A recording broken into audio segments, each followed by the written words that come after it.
అప్పుడప్పుడు చూడండి, దేవుని కోసం బ్రతుకుతున్న మనకు కూడా కష్టాలు వస్తాయి, శ్రమలు వస్తాయి, ప్రమాదాలు జరుగుతాయి. అప్పుడు వెంటనే చుట్టూ చేరిపోతారు కాకుల్లాగా మీద పడిపోయి.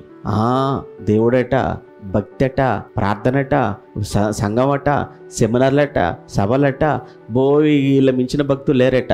ఏమైంది నీ భక్తి? నిజంగా నువ్వు చేసే భక్తి అయితే నీకు ఎందుకు యాక్సిడెంట్ అవుతుంది చెప్పు అని కాకుల్లాగా పొడిచే వాళ్ళు ఉంటారు.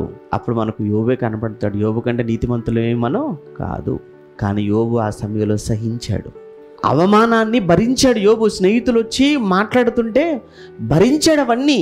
ఆ అవమానాలన్నీ భరించిన యోబు జీవితంలో ఒకరోజు వచ్చింది. ఆ రోజు దేవుడు పోగొట్టుకున్న వాటన్నింటికి రెట్టింపు ఇచ్చాడు ఆయన. దేవుడు మనకిచ్చేది కూడా అలానే ఉంటుంది. మీరు ఎక్కడో ఉండొచ్చు, ఎక్కడో ఉన్న మిమ్ములను నేను లేవనెత్తుతాను అన్నాడు. ప్రజల ప్రధానులతో మిమ్మల్ని కూర్చుండబెడతాను అన్నాడు. దేవుడు హెచ్చిస్తాను అన్నాడు. అయితే మీకు ఉండవలసింది, నాకు ఉండవలసింది ఒకటే, దీనత్వం. కృంగిపోకండి, కుమిలిపోకండి.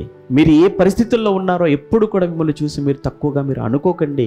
దేవుని నమ్మండి, దేవుని మీద ఆధారపడండి, దేవుని మీద విశ్వాసం ఉంచండి. దేవుడు చెప్పిన ప్రతి మాట మన జీవితంలో నెరవేర్చండి.